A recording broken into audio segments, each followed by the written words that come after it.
Hey guys, Kid here with a video today on tips, guidelines, stuff like that. But my tips would be on buying gadgets. That's today's topic, as you see from above. On my tips for buying gadgets. Now, not saving or anything like that. More of buying. So when you want to purchase, most of us are geeks here if you're watching. Gadgets is what I'm referring to, as any tech toy like, let's see here, a USB pen drive, or even who knows, it can range from mouses to software, to anything really, as long as it's a gadget. A software would be defined as software. Gadget more like actual tech toys, stuff like that. So here's my guidelines or tips on what to do.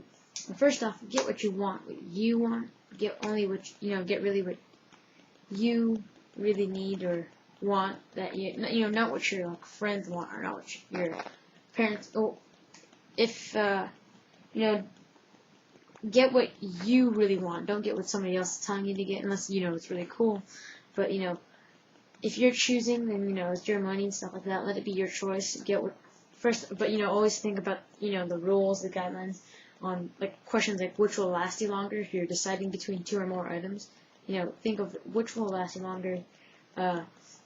Remember, you can always get the other item later on in the future or whatever. So if you don't get one thing now, you may be able to get it in the future. So don't always worry. You may not always get your way, and that's fine. Just remember that there's always the future to look forward to, and you never know. But that's when it comes to more expensive things like actual desktop stuff like that. If you save up and wait over time, you never know what will happen. But other recommendations, always compare prices between stores. If you see something at Best Buy that you really want, you may look at places like Walmart or whatever. Look at places that the price may be even cheaper. Maybe $1 or $2, but it still makes a big difference. Even maybe $10 cheaper. You never know. Or maybe at sale, or maybe on the clearance aisle in one place. You never know. But then comes a whole other thing I should say, that with this generation and time has been really popular lately, and that's you can always comparing. Obviously, stores has been the dominant sellings of for businesses and stuff like that, but more and more people are looking to go online now. It's, through the whole internet, and if you get past the whole scams and all that stuff, you can actually get there's a lot of great established sites that actually not everything on the internet is scam. People have to realize that nowadays, and a lot of people are starting to adapt to the online world of trading and marketing and stuff like that. So if you want to compare prices between stores, why not compare prices to online stores? Most likely you can get it cheaper online because of a couple things. So first off, check out sites like, for if you're geek like I am, or technology stuff, or there's even some regular cool stuff out there as well.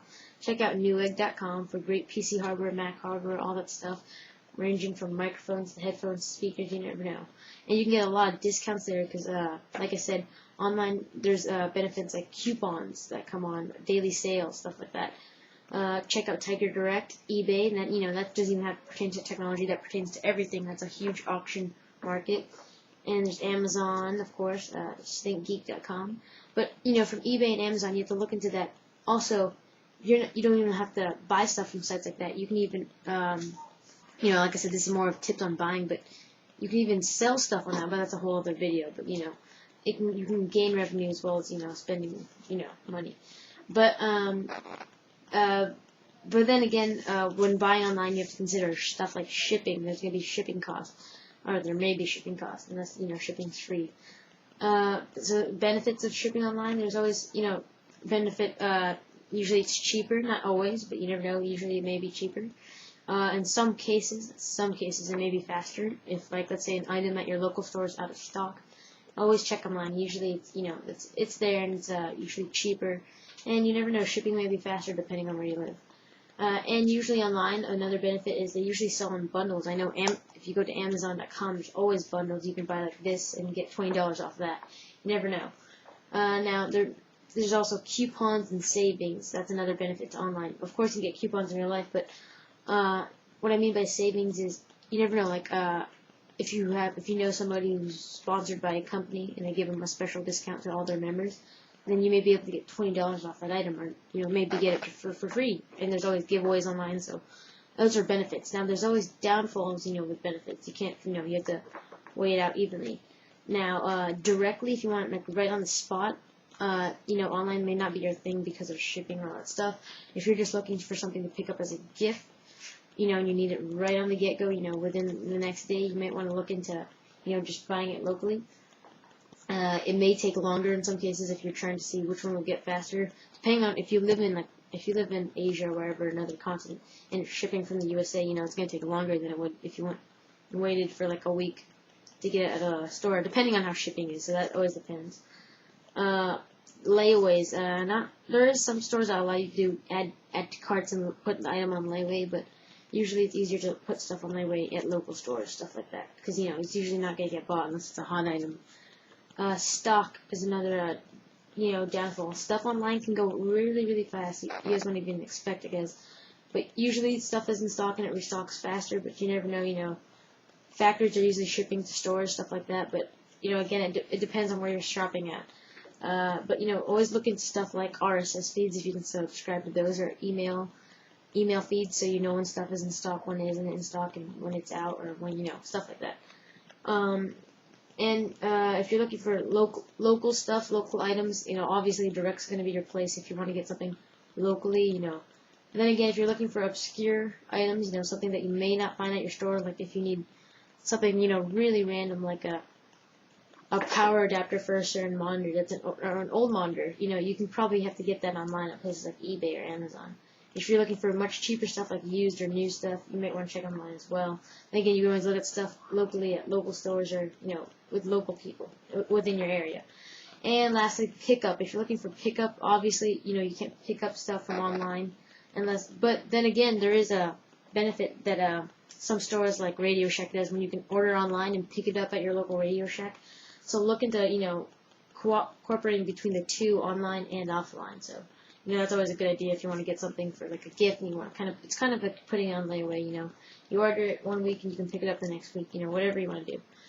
So, and the golden rules of when buying gadgets, my tips would be always check for warranty and return policies. If it doesn't work, you never know, you might want to return it. That goes for online and offline buyings. Warranty, which would be, how long it lasts. If you want to buy a warranty, that comes in really, really, really handy if you're buying gadgets, big gadgets like computers, guys. If you're looking to buy something like an iMac, you're going to want to get a warranty or Apple Care, something like that. You may think it may not happen to you, but you never know. So just to be safe, rather be safe than sorry. And lastly, add-on. Another last golden rule would be add-ons. Usually with gadgets, you're going to need batteries. Always look into getting the right batteries, whether it be lithium-ion, AA's, AAA's. And usually they'll have them in the store you bought them at, just because, if it's a gadget store, then look around. I'm sure you can find batteries.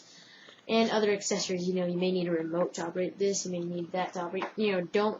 Especially if you're looking at stuff off commercials, don't fall for what you see. You never know, usually it shows like this and that, and then at the end it says blah blah blah is not, included. So look into what accessories aren't included, and stuff you have to buy separate when buying gadgets. You never know. And another tips would just be to, if it's not, like I said, it's not saving for gadgets. That's a whole other thing for buying. Just always compare prices, always compare stores. Wouldn't it kill you because you may get something cheaper and you may be, have leftover money to save or buy another gadget. If you're buying gadgets, always look into stuff like if you want to get cheaper, look into clearance sections, stuff like that. You never know if some stuff may be on sale. And when you're buying clearance items, look into what bug, or why they were returned, whether it may just be, customer returned it because it was, whatever, if it was broken or something's not working. Always look into stuff like that when you're buying keyboards or whatever. Anyways, guys, that's my tips on buying gadgets. Look forward to my tips on saving, not spending on gadgets, selling and saving for gadgets. Anyways, guys, thanks for watching. Hope you enjoyed this video.